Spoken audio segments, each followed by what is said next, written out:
When I came home from my wife's grave, her piano was gone. Not moved. Gone.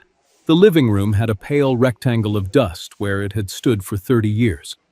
The bench was still there, but the old cover with her initials had been thrown over a chair like laundry. I asked my son-in-law, "Where is my wife's piano?" He didn't even look sorry. "I sold it," he said. "We needed the cash." I asked, "You sold her piano?" He shrugged. "She's dead. Cash helps the living." Something in me went cold. Then my phone buzzed. My granddaughter had sent a video of movers dragging that piano out through the garage while I was standing at my wife's grave. "Welcome to Final Act Revenge. Tell me where you're watching from, and what time it is where you are.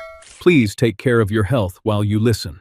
Because my son-in-law thought he had sold old furniture, but the school board already had my wife's donation letter. My name is Harvey Lawson. I am 74 years old, and for most of my life, I worked in the Madison Public Schools without ever standing in front of a classroom. I was the man who unlocked the auditorium before winter concerts, the man who checked the stage lights, the man who helped nervous children find the right door, the right bus, the right chair, when their hands were shaking too badly to read the signs.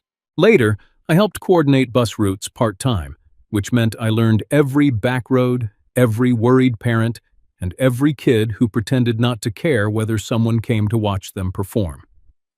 Schools teach you things if you stay around them long enough. They teach you that some children are loud because nobody listens at home, and some children are quiet because nobody ever asked them to speak. My wife, Eleanor Lawson, understood the quiet ones. She taught music in public school for more than 30 years.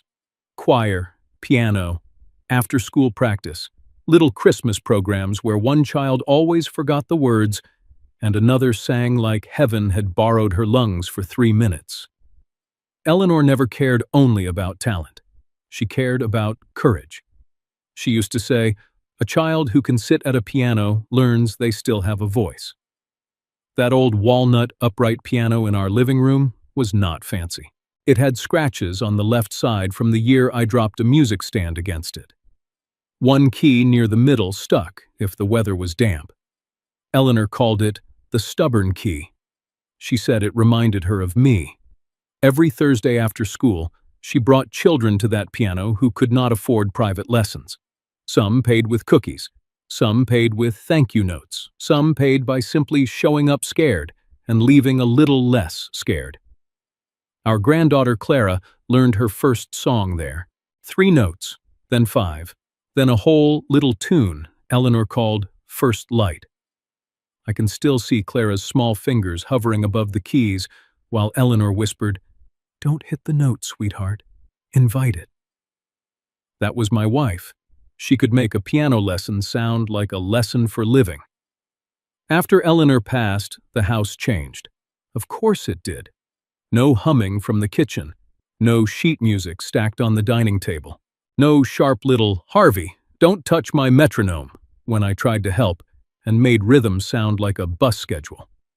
But the piano stayed. I would walk past it in the morning and touch the cover with her initials stitched in the corner. E.L. Not because I worshipped an object, because grief sometimes needs a place to put its hand. My daughter Marianne knew that. She grew up falling asleep to Eleanor playing hymns, folk songs, and school concert pieces late into the evening. She sang in her mother's choir. She knew that piano was not furniture. But after Eleanor died, Marianne began saying things that sounded gentle and felt wrong. "Dad, maybe seeing it every day keeps you stuck. Mom wouldn't want us living in the past." Darren thinks we need to be practical. Practical. That word can be useful. It can also become a shovel for burying what people are too afraid to honor. Before Eleanor died, she made me promise something. She did not want that piano sold. She did not even want it sitting forever in our living room, becoming a shrine no child could touch. She wanted it at Madison Northlake High School, in a small room where students without money for lessons could sit down, place their hands on the keys, and feel less invisible. Eleanor made me promise the piano would not become furniture after she died. She made me promise it would keep teaching. So when Darren said he had sold it for cash, he He was not just taking wood and strings from my house. He was taking the last classroom my wife had left behind. Darren Pike had a way of making selfish things sound responsible. That was his gift. He could stand in a school hallway with one hand in his pocket, talk about student opportunity, community growth, donor engagement, and make people nod before they realized he had not said anything kind. He was the athletic booster club treasurer at Madison Northlake High. Part-time, he sold sports equipment too. Scoreboards, training gear, team benches. All the shiny things schools can photograph when they want donors to feel proud. Darren understood applause. He understood banners. He understood the kind of achievement people could see from the bleachers. What he never understood was a quiet child sitting alone after school, touching one piano key because that was the only place she felt brave. To him, music was soft, sentimental, nice, but not essential. He once said at my kitchen table, "Choir doesn't bring donors like football does." Eleanor was still alive then. She looked at him over her coffee cup and said, "No, Darren. Choir brings back children who thought nobody could hear them." He laughed because he thought she was being poetic. She was not. She was being accurate. After Eleanor passed, Darren's opinions got louder. He started calling the piano that old thing, then the space problem, then your father's grief furniture. Marianne would flinch when he said it, but she rarely corrected him. That was my daughter's weakness. She was not cruel in the loud way Darren was. She was afraid. Afraid of conflict. Afraid of scandal. Afraid Clara would be embarrassed at school if her parents became the family everyone whispered about. So when Darren pushed, Marianne softened instead of stopping him. One evening, Clara heard them in the kitchen. Darren said, "That piano is taking up space and guilt. Your father needs to move on." Marianne answered quietly, "Mom wanted it for the school." "Then the school can buy a keyboard," he said. "We need cash now." That was Darren's kind of practical. Sell memory. Call it progress. Erase a promise. Call it survival. Clara stepped into the kitchen and said, "Grandma's piano isn't furniture." Darren turned on her with that smile adults use when they want a child to feel small. "Clara, adults are handling adult problems." Marianne looked at her daughter and whispered, "Please don't make this harder." Those words hurt Clara more than Darren's, because Darren's cruelty was expected. Her mother's silence was not. The next morning, I drove to the cemetery with fresh flowers for Eleanor.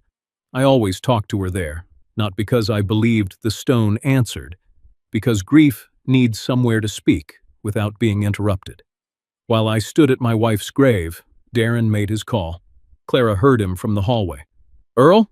"Yeah, today. Need it gone today. Cash only." Then a pause. "No bench if it slows you down. Just the piano." Another pause. "Family approved." Clara said later that was the moment she knew she had to record. Not because she wanted to betray her father, because she already knew someone was betraying her grandmother. The truck came through the alley entrance. 2 men lowered a ramp. Darren opened the garage like he had been waiting. Marianne stood in the kitchen doorway, pale and still, one hand pressed against her stomach. Clara watched from the stairs with her phone shaking in both hands. The movers wrapped Eleanor's piano in a blanket. One of them asked, "You sure this is cleared?" Darren said, "Old man knows. Daughter approved. Cash today." Old man, not Harvey, not father-in-law, not the man whose wife had played that piano until her hands grew too weak. Old man. Clara kept recording.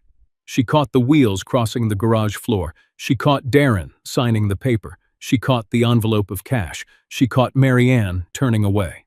That may have been the worst part. Not the truck, not the ramp, not the movers. My daughter turning away from her own mother's piano because silence felt easier than courage. By the time I drove home from the cemetery, the house had already been emptied of its last song.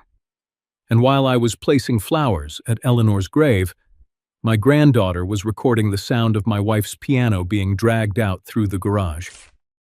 For a few seconds after Darren said it, I heard nothing, not the refrigerator, not the traffic outside, not even my own breathing. I only saw the empty place in my living room where Eleanor's piano had stood for 30 years. The floor told the story before anyone else did, a pale rectangle of dust. 2 thin wheel marks across the hardwood, 1 little scrape near the doorway where somebody had turned too sharply. The piano bench sat alone, like a child left behind after school. And the cover Eleanor had embroidered herself, the one with EL stitched in blue thread, was tossed over the armchair, not folded, not placed, tossed, like it had no more meaning than an old towel. Darren kept talking because men like him are terrified of silence. Harvey, listen. It was practical. That piano was just sitting there. I turned toward him slowly. Practical. Yes, practical. You weren't using it. Marianne hated seeing it every time she came over. Clara barely plays anymore, and we needed cash. I looked past him. Marianne stood in the kitchen doorway with both hands wrapped around a dish towel. She looked pale, smaller than usual. Did you know? I asked her. Her eyes filled immediately, but she did not say no. That was answer enough. Dad, she whispered, Darren said it was practical. There are words that become knives when the wrong person repeats them. Practical. Move on. Cash. Old furniture. I looked back at Darren. You sold what was not yours. His jaw tightened.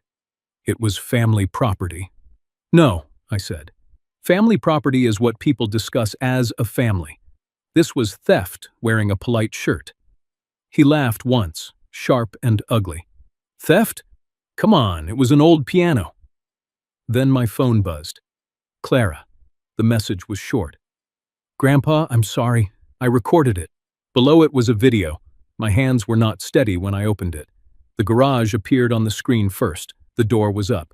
Gray daylight came in from the alley. 2 movers were guiding the piano backward on a dolly, the walnut side wrapped in a moving blanket, 1 leg still visible near the bottom. I knew that leg. That sounds foolish. But after 30 years, a man knows the shape of what his wife loved. Darren stood beside the truck, holding a clipboard. One mover asked, You sure this is cleared? Darren answered, Family approved, cash today.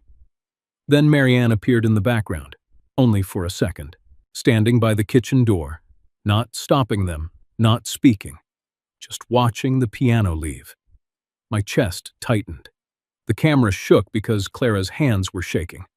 Then the mover turned the piano slightly and, for 1 second, the back plate came into view. The serial number. Eleanor had made me write it down years ago for the school donation folder. I paused the video there. Darren saw my face change. What is that? I kept watching. The movers pushed the piano up the ramp. 1 wheel bumped the edge. The sound came through the phone speaker low and wooden, like a groan.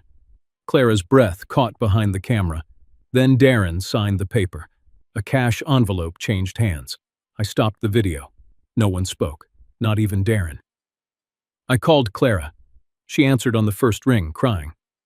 Grandpa, I tried to stop them. You did stop something, I said. No, I didn't. They took it. You kept the truth from leaving with it.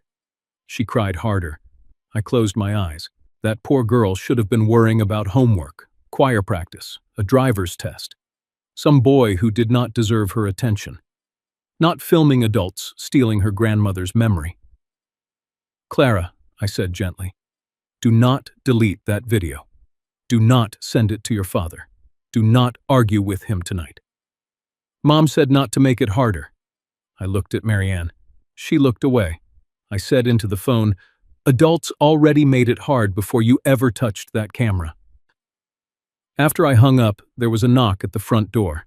Mabel Foster stood on the porch in her cardigan, holding her mail against her chest. Mabel had lived next door for 22 years. Retired librarian, sharp eyes, softer heart than she wanted people to know. I saw the truck, she said. Darren muttered, Great. Mabel ignored him completely. She stepped into the living room, saw the empty floor, and her face changed. Oh, Harvey. That was all. 2 words, more respect than Darren had managed in a whole argument. "What time?" I asked. "Little after 2. You were gone. I thought maybe you had finally donated it." Donated. The word opened a door in my mind. Not a new one, an old one. A drawer in my desk. A folder Eleanor had labeled in her careful teacher handwriting. Darren looked from Mabel to me. "What does that mean?" I did not answer him. Not yet. I walked to my desk in the small den. The folder was in the second drawer, beneath a stack of old concert programs. Eleanor Lawson Memorial Music Room, donation records. My fingers rested on the label. For the first time since I had walked into that empty room, my grief stopped spinning and became something sharper. Darren had sold the piano for cash, but he had no idea Eleanor had already given it a future. I did not open that folder in front of Darren. That may sound strange.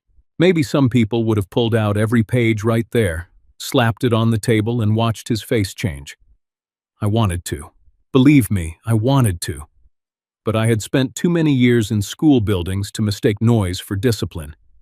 Eleanor taught children with patience. She corrected them gently, then firmly, then, if needed, in front of the whole choir. I decided Darren would get the same order.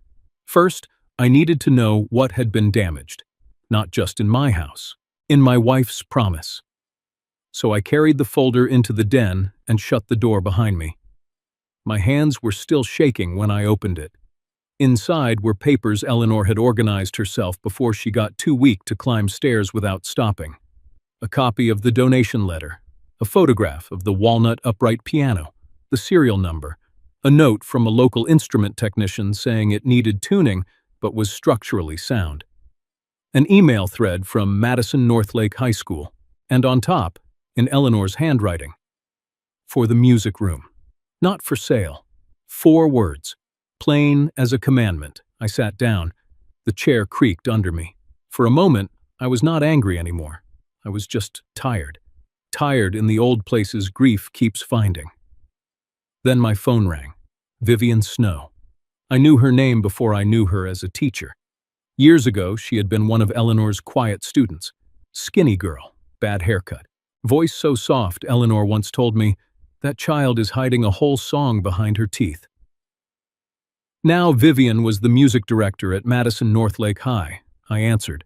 "Harvey, I hope I'm not catching you at a bad time." I looked through the den door toward the empty living room. "It's already a bad time." She paused. That was Vivian. She could hear a change in a voice the way Eleanor heard one wrong note in a choir. "I was calling to confirm the delivery window for next week," she said. "The board packet is ready and Patricia wants the donation status updated before the recognition." I closed my eyes. The words landed hard. Delivery window, board packet, recognition. All the things Eleanor had planned, all the things Darren had treated like clutter. "Vivian," I said, "the piano was taken today." Silence. Not confusion. Shock. "What do you mean taken?" "My son-in-law sold it for cash while I was at the cemetery." I heard her breathe in, slowly, like she was trying to keep herself professional and failing for a human reason. "That piano was supposed to be the first instrument in her room," she said. Her room, not a storage room, not a donation line. Eleanor's room. Vivian's voice changed then. "Harvey, do you have proof?" "Yes." "Video?" "My granddaughter recorded the movers." "Serial number?" "In the folder, also visible in one frame." "Receipt?" "Not yet." "Get it?" There was the teacher again, warm heart, straight spine. She continued, "Send me the video, the serial frame, and a photo of the donation letter. I'll call Patricia Wells and Nadine Frost." "Nadine from the finance committee?" "Yes." That made me sit up straighter. Why finance? Because any disposal or disruption of a pledged donation tied to board recognition becomes a records issue. And because Darren is already on next week's agenda. I looked at the folder. "For athletics." "For athletics," Vivian confirmed. There was no drama in how she said it. That made it worse. "Before I tell you what the school board found in those records, let me ask you something. If someone sold the one object that still carried your late spouse's voice, then told you cash mattered more than memory, would you handle it privately for family peace? Or would you let the whole community know what was taken? Tell me honestly what you would have done. Because in that moment, I was still standing between two duties, one to my family, one to the woman who spent her life giving children a voice. And Eleanor had always been very clear about one thing. Silence is not peace when it protects the wrong person. After Vivian hung up, I called the number Clara had captured from the side of the truck. It belonged to Earl Bishop Used Instruments. Earl answered with a voice like gravel and coffee. Bishop Warehouse. My name is Harvey Lawson. You picked up a walnut upright piano from my house today. A pause. Family sale? That depends what you were told. Another pause. Longer this time. I bought it from Darren Pike. Cash receipt. He said it was cleared. Did he tell you it was pledged to a school memorial music room? Silence. Good. Silence means the lie has run out of hallway. No, Earl said finally. He did not. That piano was promised to Madison Northlake High School. I don't buy stolen goods, Mr. Lawson. Then don't sell this one. He exhaled through his nose. I'll hold it in the warehouse pending paperwork, but I need proof. You'll have it. Serial number? I read it from Eleanor's folder. Earl muttered something away from the phone. Then he came back. That matches. My hand tightened around the folder. For the first time since I came home, something solid appeared beneath the anger. The piano was not gone beyond reach. Not yet.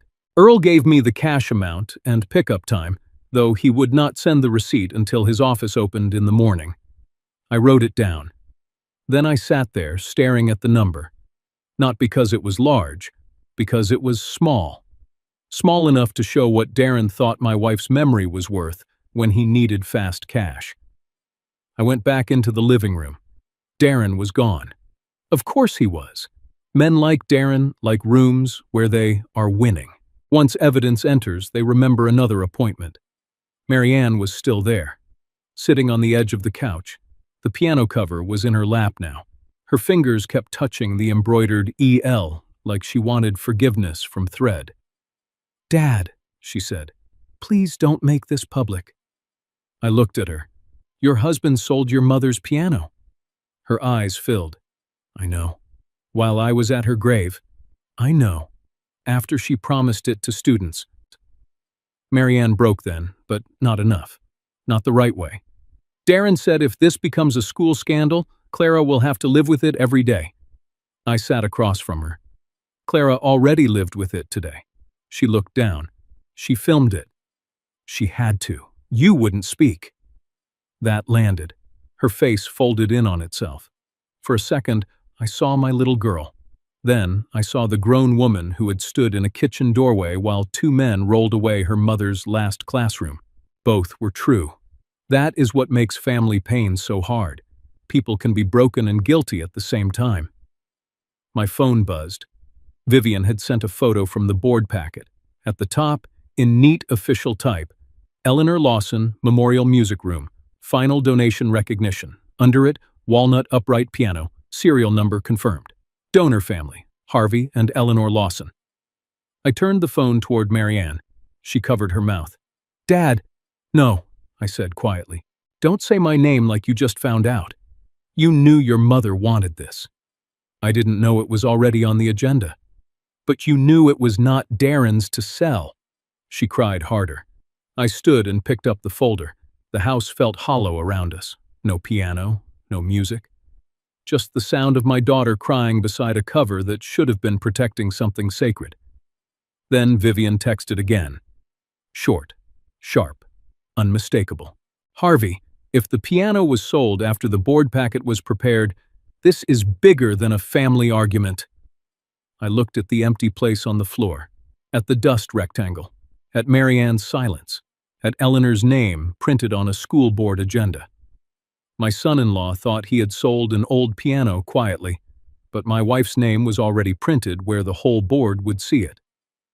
Earl Bishop's warehouse sat behind a row of auto shops on the east side of Madison. It was not the kind of place Eleanor would have imagined for her piano. No warm classroom, no student voices, no choir folders stacked on a metal cabinet. Just a long gray building with a dented loading door, a faded sign, and the smell of old wood, dust, and machines that had been moved too many times by people who no longer cared what songs they once held. Earl met me at the side entrance. He was a thick-armed man in his 50s with a gray beard, coffee breath, and the tired eyes of someone who had spent years lifting heavy things for families who were either moving on or breaking apart. "You Harvey Lawson?" he asked. "I am." He looked at the folder in my hand. "Figured." He led me inside without shaking my hand. Not rude, just practical. The warehouse was full of instruments that looked like they were waiting for second chances. Guitars with missing strings, brass stands, old organs, a drum kit with no snare. 3 upright pianos lined against the far wall like quiet witnesses. Then I saw hers. Eleanor's walnut upright stood under a brown moving blanket near the back. The blanket did not cover it properly. One corner of the wood showed, left side. The scratch was still there. I had made that scratch 20 years earlier, trying to move a stage light stand through our living room because Eleanor said the school concert needed better warm lighting. I tripped. The stand hit the piano. I apologized for 3 straight days. Eleanor finally said, "Harvey, if the piano can survive 5th graders, it can survive you." I walked toward it slowly. My hand found the scratch. That was when my knees almost forgot their job. Earl saw it. His face changed a little. Not soft exactly, but less guarded. "I didn't know," he said. I kept my hand on the piano. "You know now." He nodded once. "I move pianos for a living, Mr. Lawson. Half the time, I'm cheaper than marriage counseling." I almost laughed. Almost. Eleanor would have. Then Earl walked to a small office and came back with a receipt. "Here's what I have. Cash sale. $5,800. Seller listed as Darren Pike. Pickup yesterday. Note says family clearance. No bench included." No bench included? He said the bench slowed things down and wasn't worth moving. The bench was still in my living room. Of course it was. Darren had sold the voice and left the seat. Earl handed me his phone next. Text messages. Darren. "Need it gone today. Cash only." Earl. "Owner knows." Darren. "Old man knows. Daughter approved." Earl. "Any school or estate issue?" Darren. "No. Family clearance. I read that last line 3 times. Family clearance." There are phrases people use when they do not want questions to have names. I took photos of everything. Receipt, text thread, serial number. The backplate matched Eleanor's donation folder exactly. Earl watched me work. "You going after him?" "I'm going after the truth." "Different thing?" "Sometimes." He folded his arms. "I'll hold the piano. I won't resell it until I hear from the school board or district council. But if this turns into a fight, I need paperwork." "You'll have it." He looked at the piano again. "Your wife a teacher?" "Yes." "Thought so. Why?" He shrugged. "People don't touch a teacher's instrument like that unless somebody taught them what it meant." I did not answer. There was nothing useful to say. Before I left, I lifted the moving blanket and looked at the keys. One near the middle sat just a little uneven. The stubborn key. I pressed it gently. It made a small, tired sound. Not a song, but not silence either. That was enough. On the way home, I stopped at Mabel Foster's house. She had already written down what she saw. Retired librarians do not trust memory alone. They trust dates, times, and neat handwriting. "The truck came at 2:14, she said, handing me a sheet of paper. I know because I had just taken my tea out of the microwave. "Mabel, you didn't have to." "Yes, I did." She pointed toward my house through her front window. I heard Eleanor play through those walls for years. She taught half the neighborhood's children to stop being afraid of recitals. Her mouth tightened. A man who sells a piano for cash usually has either a small apartment or a large problem. I looked at her. What makes you say that? Because people in ordinary trouble ask for help. People in hidden trouble sell things when the owner is at a cemetery. That sentence stayed with me. Hidden trouble. When I got home, I sent the receipt, text messages, serial photos, and Mabel's timeline to Vivian Snow.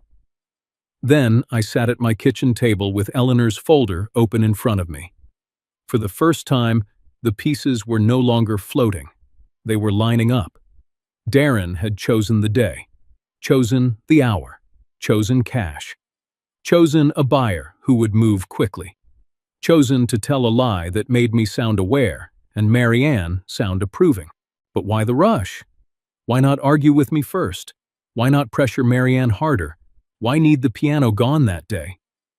My phone buzzed. Vivian. She had forwarded the material to Nadine Frost on the school board finance committee. Nadine replied within minutes. Harvey, do not confront Darren yet. Another message followed. I need to compare this cash amount with the booster ledger. I stared at the screen. The booster ledger, not the piano, not grief. Numbers. A cold feeling moved through me. Darren was not only cruel with memory, he might have been desperate with money. A third message came in from Nadine. The amount is not exact, but it is close enough that I stopped breathing when I saw it. I looked across the kitchen toward the empty living room. The dust rectangle was still there. The bench was still alone. The house still had no music. And that was the first time I understood Darren might not have sold Eleanor's piano because he needed cash. He may have sold it because his numbers did. The next morning, I walked into Madison Northlake High School carrying Eleanor's folder under my arm. I had been inside that building hundreds of times, maybe thousands. I knew the smell of floor wax in the hallways, the echo near the gym doors, the way lockers sounded when students closed them too hard. I knew the auditorium lights, the backstage dust, the old curtains that never quite hung straight no matter how many times I adjusted them. But that morning, the building felt different. I was not there to unlock doors. I was not there to check microphone cords or help a nervous student find the right bus. I was there because my wife's promise had been sold for cash. Vivian Snow met me outside the music wing. She looked older than I remembered her looking at Eleanor's funeral. Not in years, exactly. In weight.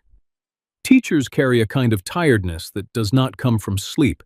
It comes from caring about children inside systems that keep asking them to care with less. Mr. Lawson, she said. Vivian.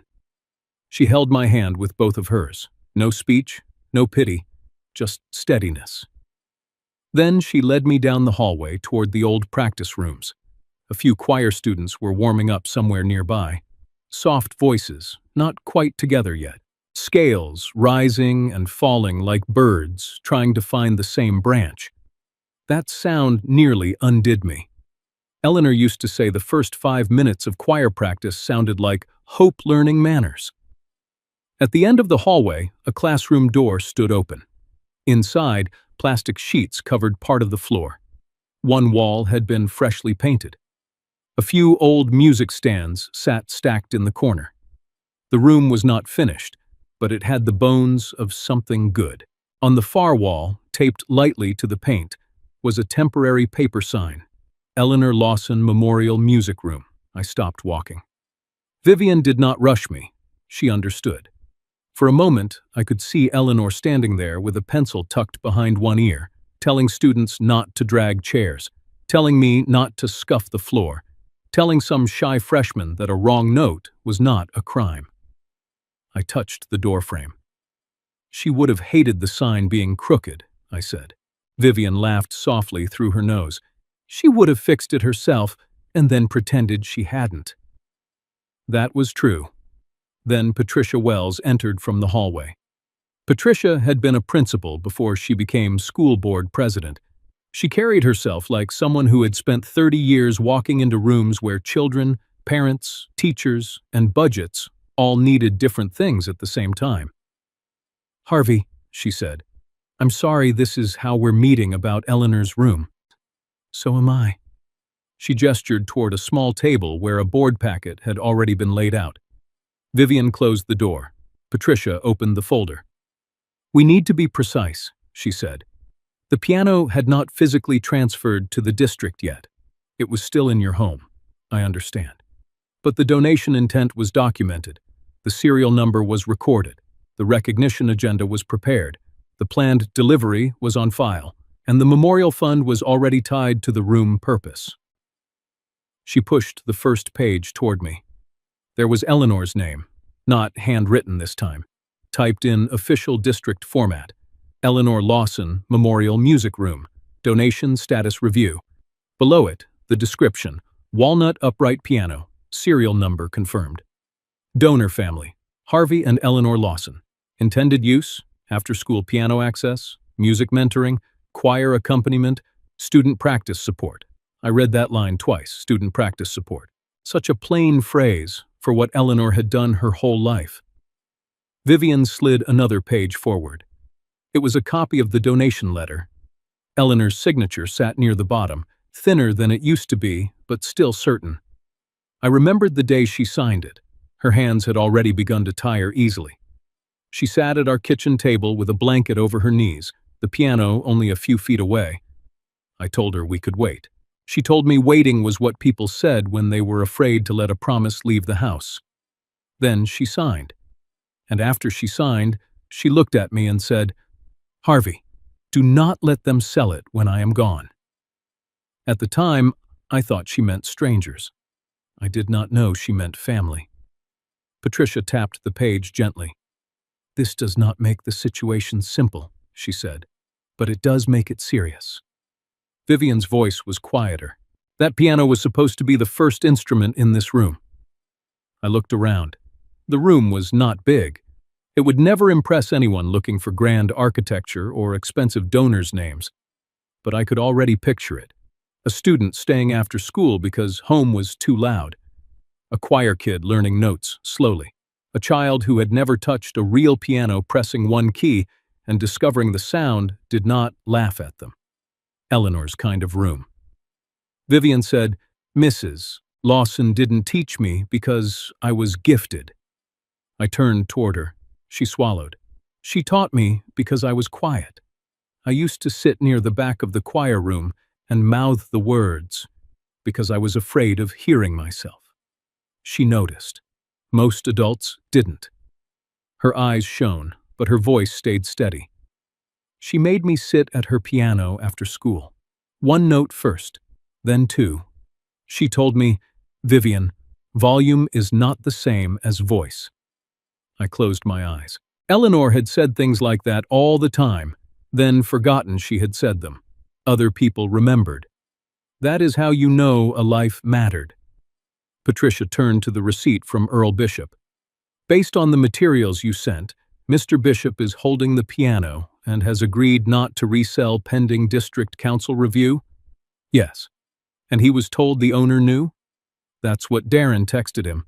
Do you have that message?" I handed her a printout. Old man knows. Daughter approved. Patricia's expression did not change much. Former principals have very disciplined faces. But her pen stopped moving for half a second. "That will matter," she said. Vivian looked angry now. Not loud angry. Teacher angry. The kind that makes students sit up straighter without knowing why. "He waited until you were at the cemetery," she said. "Yes." "And Marianne knew?" "She knew enough." That was the most honest answer I had. I did not want to turn my daughter into a monster so I could survive what she had done. Marianne was weak, afraid, silent. Those things were not the same as Darren's cruelty, but they had still opened the door for it. Patricia gathered the papers into 3 neat stacks. One for district council, one for finance, one for the board packet. I looked at her. "You're keeping it on the agenda?" "Yes." "Even with Darren presenting the athletic booster proposal?" Patricia met my eyes. "Especially with Darren presenting the athletic booster proposal." Vivian added, "The board has a responsibility to review both." I knew what she meant. Darren thought he was coming to talk about sports equipment, donor visibility, and why athletics needed another round of funding. He did not know Eleanor's piano was already waiting on the same agenda. I sat down because my legs suddenly felt older than 74. Patricia noticed, but she did not make a fuss. I appreciated that. Old men do not always want help announced before it is given. She placed a copy of the agenda in front of me. Item 6A. Athletic Booster Equipment Proposal. Darren Pike. Item 6B. Eleanor Lawson, Memorial Music Room. Donation Status Review. There it was, one after the other, his ambition, her promise. I stared at those two lines until they blurred. Patricia said, "We are not making accusations beyond the evidence. The booster finance question is separate until Nadine completes her review." Understood. But the unauthorized sale of a pledged memorial item, misrepresentation to the buyer, and disruption of a board-recognized donation are all appropriate for public review. Public review. Darren liked public rooms when he controlled the story. He liked handshakes, applause, folders, sports parents nodding along as he talked about student opportunity. He was about to learn public rooms do not belong only to confident men with polished language. Sometimes they belong to old promises. Vivian walked to the temporary sign and straightened the tape. Then she turned back to me. "Harvey, Eleanor wanted this room because she knew students still needed somewhere quiet to become brave." I looked down at the donation letter. "I know. Then we protect that. Not just the piano, the reason for it." That was the moment something in me settled. Until then, part of me had been fighting for my wife's memory, because it was mine, my house, my grief, my piano. But sitting in that unfinished music room, hearing distant students practice, seeing Eleanor's name on a wall she would never touch, I understood the truth. The piano was never meant to stay mine. Eleanor had already given it away, not to Darren, not to Cash, not to a warehouse. To every child who needed to sit down and learn, they still had a voice. Patricia closed the folder. "Then let him come to the meeting prepared to talk about students," she said. "We'll be prepared to talk about Eleanor." For the first time since I saw the empty floor in my living room, I did not feel like a widower begging for memory back. I felt like a witness carrying my wife's promise into the room where it belonged. That night, the house sounded wrong. Not loud, wrong. People think grief is silence, but it isn't. Real grief has texture. It changes how a refrigerator hums, how footsteps echo, how a chair sounds when you sit down too quickly, because there is nobody left to tell you to slow down. And without Eleanor's piano in the living room, the house no longer sounded lived in. It sounded interrupted. I came home after leaving the school and sat in the dark for a long time before turning on a lamp. The piano bench still faced empty air. That was the cruelest part. Not broken wood, not missing money, the shape of absence. I walked over slowly and lowered myself onto the bench. The cushion gave beneath me exactly the way it always had. Eleanor used to complain it leaned slightly to the left because Clara bounced too hard while practicing scales. I stared at the pale rectangle on the hardwood floor. Dust everywhere except where the piano had protected the boards for 30 years. You could still see the wheel marks leading toward the hallway. A trail, like the house itself had tried to remember where they dragged her music away. On the bench sat Eleanor's folded piano cover. Navy blue cloth, EL stitched by hand in the corner. I picked it up carefully. The fabric still smelled faintly like lemon polish, and the lavender soap Eleanor ordered every Christmas, no matter how expensive it became. My chest tightened so suddenly I had to sit back down. People love saying objects are just things, and usually because they are trying to excuse what they destroyed. But sometimes objects become witnesses. That piano had listened to our marriage longer than any person alive except me.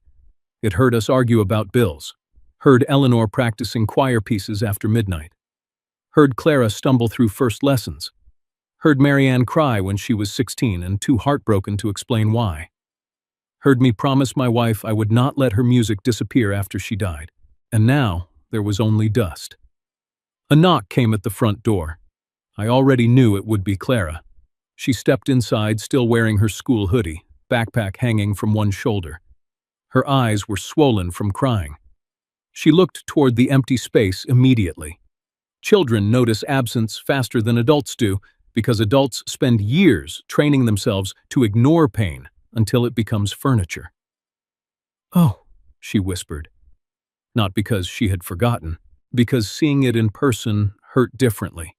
I opened my arms. She crossed the room so fast the backpack nearly slipped off her shoulder. "I'm sorry, Grandpa," she said into my chest. "I should have done more." I held her tighter. "No, you did the brave thing. I filmed it instead of stopping it. You were one person standing in a room full of adults, failing." That made her cry harder. After a while, she sat beside me on the piano bench. We both stared at the dust rectangle. "You know what I keep thinking?" she asked. "What?" "That Grandma would have hated how quiet this room feels now." I smiled, despite myself. Yes, she never trusted rooms that were too quiet. Clara laughed softly, through tears. Then she reached into her backpack and pulled out a folded piece of paper.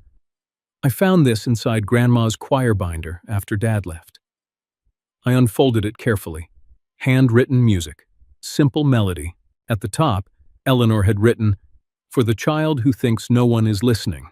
Underneath, in smaller writing, "First Light." I closed my eyes. That was Clara's beginner song. The one Eleanor made for nervous students who were afraid to touch the keys too hard. "You kept this?" I asked. Clara nodded. "I didn't want Dad throwing it away too." That sentence nearly broke me. Not because of Darren, because a 16-year-old girl had already learned to protect memories from her own home. Then Clara hesitated. "There's something else." I looked at her. "Mom and Dad were arguing last night after you left." "What about?" "Money." That word again. She rubbed her hands together nervously. "Dad kept saying the board proposal couldn't fall apart right now. Mom asked him if the piano money fixed it. He said, 'Not completely.'" The room suddenly felt colder. "Did he say what it was?" She shook her head. "But he said if people started asking questions about the booster account before the vote, everything would collapse." There it was. Not proof yet, but direction. The kind Eleanor used to teach students to follow in music. Find the pattern. Listen for what repeats. Money, rush, cash only. Board proposal. I folded the handwritten sheet music carefully and slid it back toward Clara. "Keep this safe." "I will." Then she looked at the empty floor again. "Grandpa, are you really going to make this public?" I answered honestly. "I don't know yet." That was the truth. Part of me still wanted to protect Marianne, even after her silence, even after she stood in that kitchen doorway and watched strangers roll her mother's piano into a truck. Love does not disappear just because disappointment arrives. That is the curse of being a parent. Clara leaned her head against my shoulder. She knew it was wrong. I know. Then why didn't she stop him? I looked toward the hallway where Marianne used to run as a child wearing recital dresses Eleanor ironed herself. Because some people become so afraid of conflict. They mistake surrender for kindness. Clara thought about that quietly. Then she said something Eleanor would have loved. "That's not kindness. That's just letting the loudest person win." I laughed softly. "There's your grandmother talking." That made her smile for the first time all day. After Clara left, I stayed in the living room alone. The house creaked around me. A car passed outside. Somewhere down the block, somebody's television laughed at a joke no one in this house heard. I stood and walked to the dust rectangle one more time. Then I noticed something near the baseboard. A small, folded paper trapped beneath the edge of the rug. I bent slowly and picked it up. It was a booster equipment estimate sheet. Madison Northlake Athletic Booster Proposal. At the bottom, handwritten in Darren's rushed block letters, "Need numbers cleaned before Thursday." I stared at that sentence for a very long time. Then I looked back at the empty place where Eleanor's piano had stood. and realized my son-in-law may not have sold her music because he hated memory. He may have sold it because he was terrified of what would happen if people saw his real numbers first. The board meeting was scheduled for Thursday evening. Until then, the whole town seemed to hold its breath. Not openly. Madison was too polite for open explosions most of the time. But schools have their own weather system. News travels through choir rooms, booster meetings, teacher lounges, and parking lots faster than most people realize. By Tuesday afternoon, people already knew something was wrong with Darren Pike. Not the full story. Just enough fragments to make conversations stop when another person walked into the room. I spent most of that day at my kitchen table with Eleanor's folder spread around me like evidence in a courtroom nobody wanted. Donation letter, serial number, school agenda, Earl Bishop receipt, Clara's video, Mabel Foster's timeline. And now, Darren's handwritten note. Need numbers cleaned before Thursday. The words sat there like grease on clean fabric. You could wipe at them, but the stain stayed. Around noon, Nadine Frost came by the house. Nadine was not dramatic. She had spent years on school finance committees, which meant she distrusted emotion and respected paper trails. She carried a leather binder and wore reading glasses on a chain around her neck. Eleanor used to joke that Nadine looked like a woman who could balance a budget during a tornado. Nadine sat at my dining table without small talk. "That note Clara found matters," she said. "How much trouble is Darren in?" She adjusted her glasses. "I don't know yet, and I'm not accusing him of theft from the booster account, but I am saying the timing is ugly." She opened the binder. 2 weeks ago, Darren submitted revised projections for the athletic equipment proposal. Digital scoreboard upgrades, new weight room packages, travel uniforms, roughly $180,000 total. I stared at the numbers. That much? Sports parents raise money aggressively, especially when colleges are involved. Nadine slid another paper toward me. "But there's a temporary discrepancy in the booster reconciliation."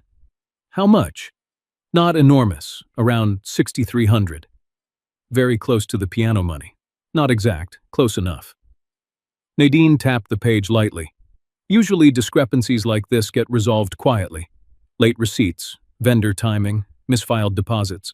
But when somebody suddenly rushes a cash sale connected to a board agenda, people start asking harder questions."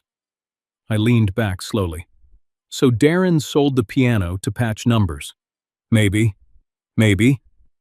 "I deal in documents, Harvey, not feelings." That sounded cold until you knew Nadine. For her, discipline was respect. She continued, "The problem for Darren is not just the money. It's the appearance. If district council believes he misrepresented a memorial donation while simultaneously presenting himself as a trusted booster officer, the board may freeze the proposal entirely." Freeze. That word mattered. Darren loved momentum. He loved walking into rooms already acting like approval was inevitable. A frozen proposal meant people stopped clapping and started reading. Before Nadine left, she paused by the living room. The empty space was still there. Dust rectangle, bench, no piano, no music. She looked at it for a long moment. Eleanor once stayed 3 hours after a winter concert because one student was too embarrassed to tell her the family couldn't afford choir shoes, she said quietly. She bought them herself and told the girl the school had extra pairs. I smiled faintly. That sounds like her. Nadine nodded once. People like Darren think community is built by visible donations. Eleanor understood community is built by invisible kindness. Then she left. That sentence stayed in the house after she was gone. Invisible kindness. That was Eleanor's whole life. By evening, Marianne showed up unannounced. She looked exhausted. No makeup, hair tied back carelessly. Fear changes people faster than age. "Dad," she said softly, standing near the doorway. "Can we talk?" I almost said no. Not because I hated her, because disappointment can make even love feel tired. Still, I moved aside, and let her in.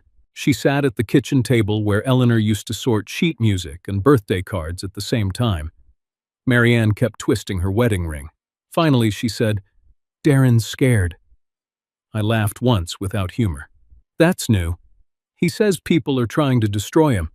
"No, people are finally looking at him carefully." She flinched. There it was again, that instinct to protect the loudest person in the room. I studied my daughter quietly. "Did you know about the booster numbers?" "No." "Did you know he needed money quickly?"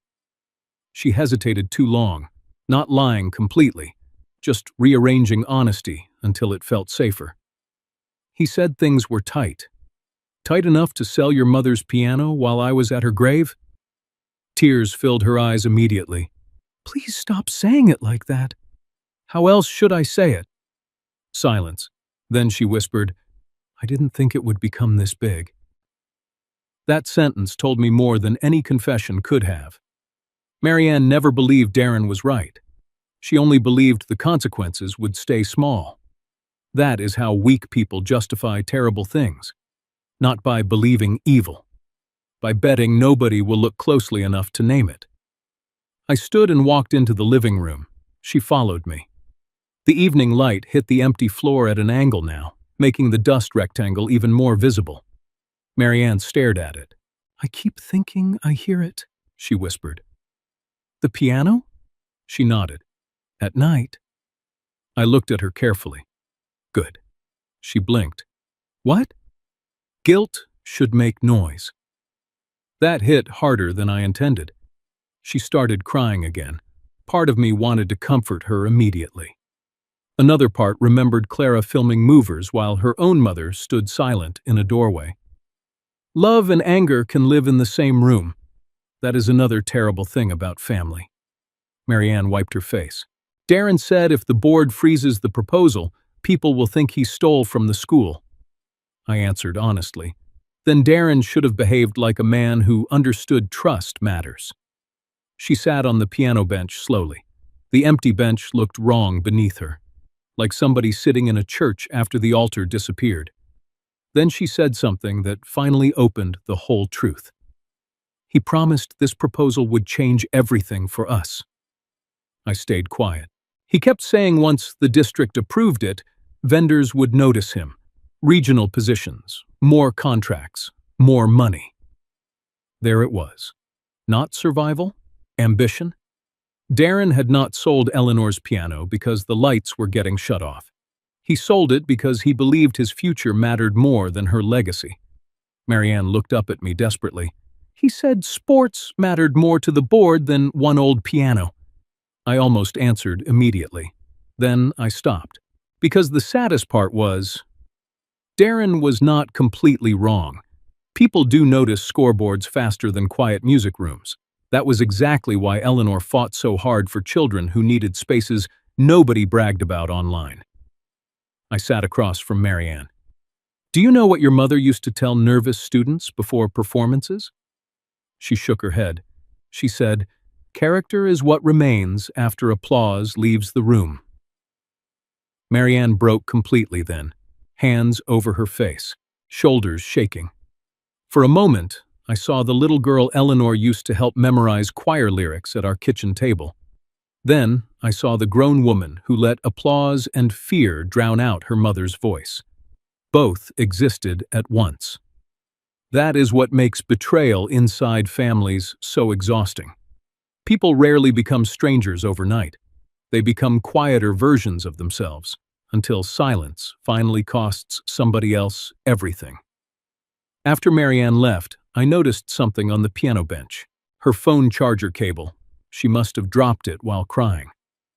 I bent to pick it up. Underneath it sat a folded sheet of paper I had not noticed before. A booster meeting printout. At the bottom, in Darren's handwriting, "If proposal fails Thursday, we are finished."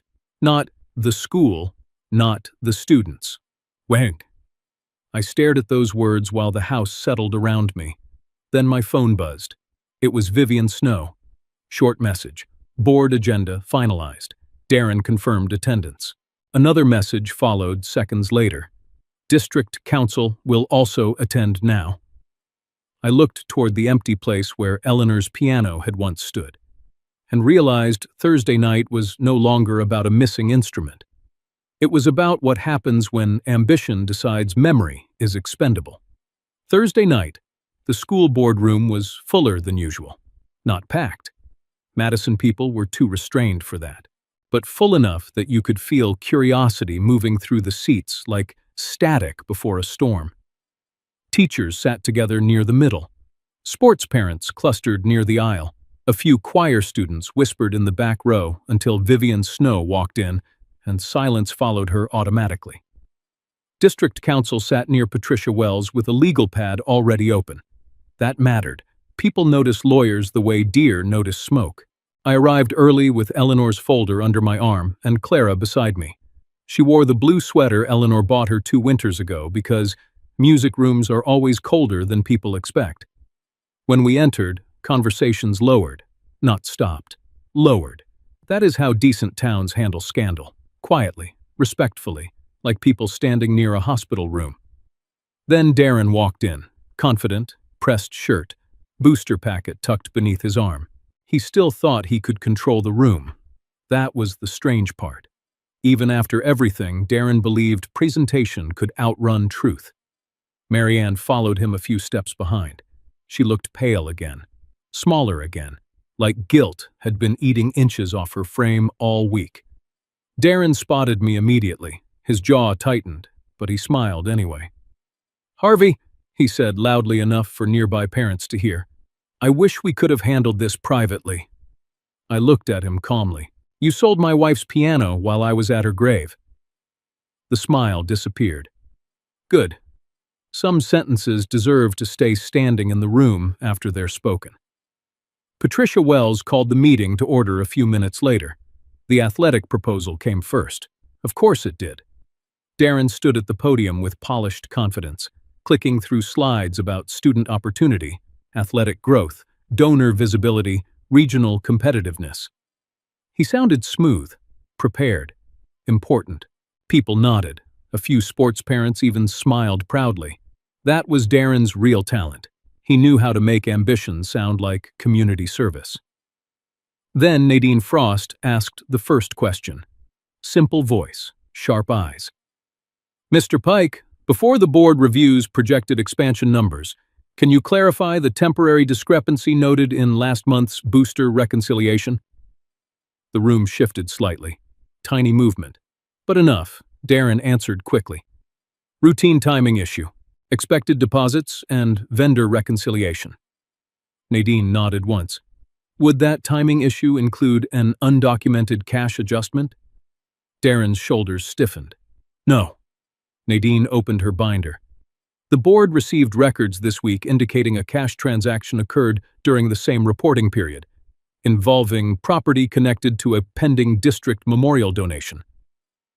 Now the room went quiet. Not polite quiet.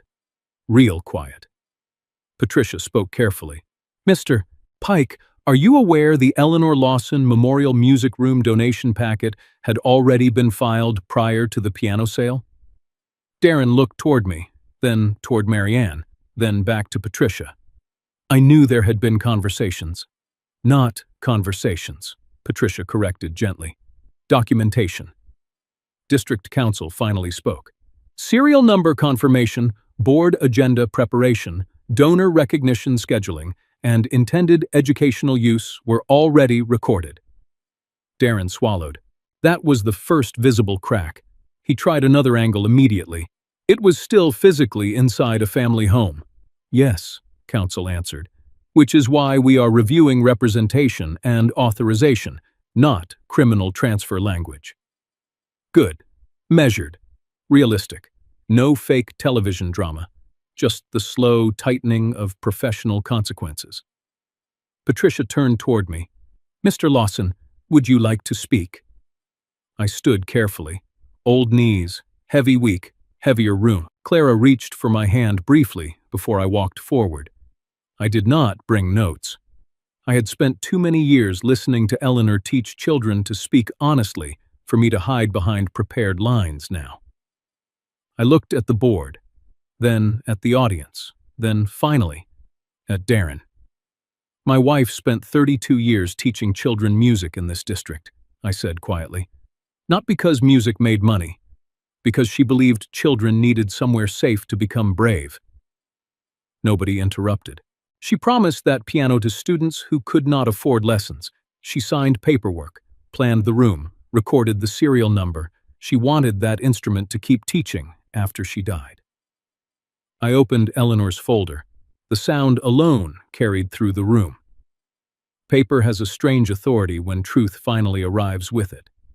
I held up the donation letter first, then the board agenda, then Clara's printed screenshots from the video, the movers, the dolly, the piano leaving through the garage, then Earl Bishop's receipt, cash only, family clearance, old man knows.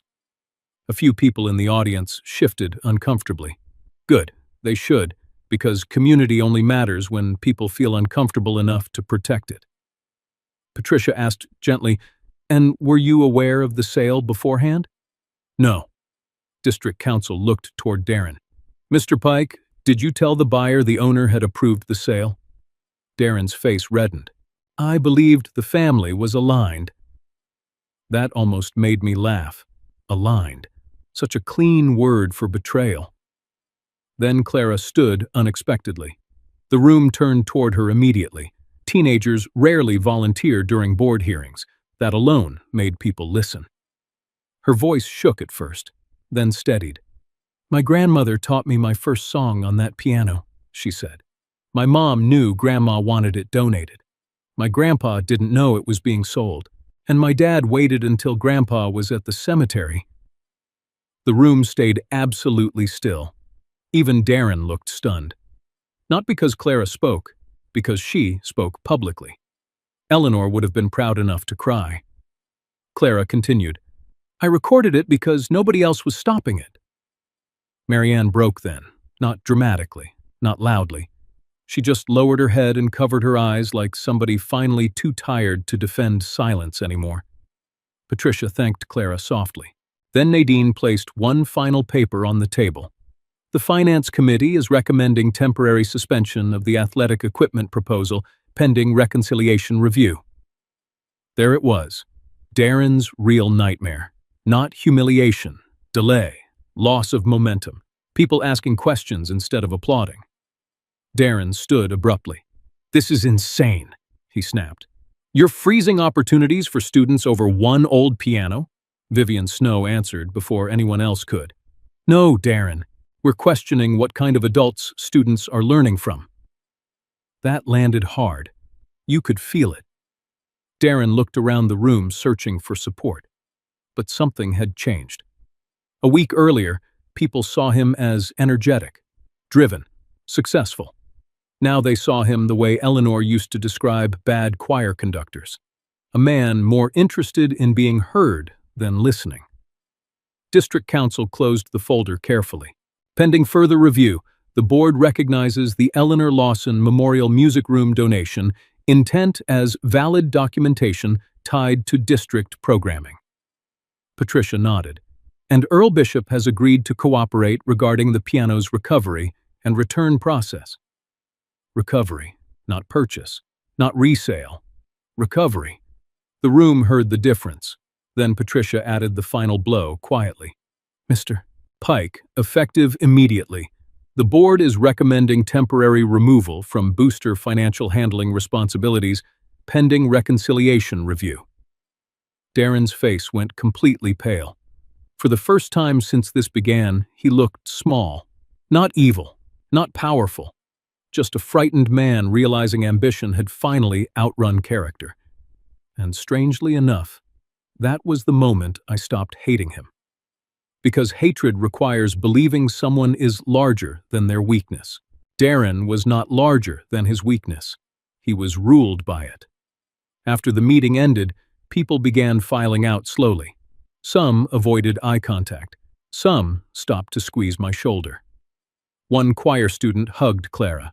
Vivian stood near the doorway beneath the temporary sign for Eleanor's room. And for the first time since the piano disappeared, the future felt louder than the loss. Then Marianne approached me carefully through the emptying boardroom. Her face was streaked with tears. Her voice barely worked. "Dad." I looked at her quietly. She opened her mouth again, and finally said the one sentence she should have spoken the day the movers came. I knew it was wrong, and I stayed silent anyway. 3 months later, the piano came home before it left again. That mattered to me more than I expected. Earl Bishop himself drove the truck back to my house on a gray Saturday morning. He stood beside the lift gate with his cap in both hands while the movers rolled Eleanor's walnut upright carefully into the living room. Back to the dust rectangle. Back to the marks on the floor where it belonged. For a few minutes, nobody spoke. Not me, not Earl, not Clara. Even the movers seemed quieter than before.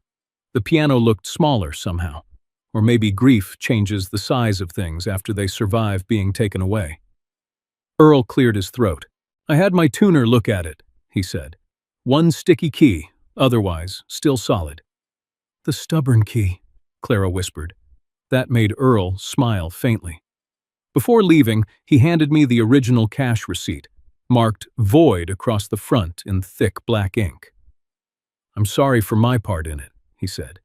"You stopped it from disappearing completely," I answered. And that was true. Not every person who touches damage is the same kind of guilty. A week later, the piano was delivered to Madison Northlake High School. Not secretly, not quietly. Students helped carry sheet music into the new room.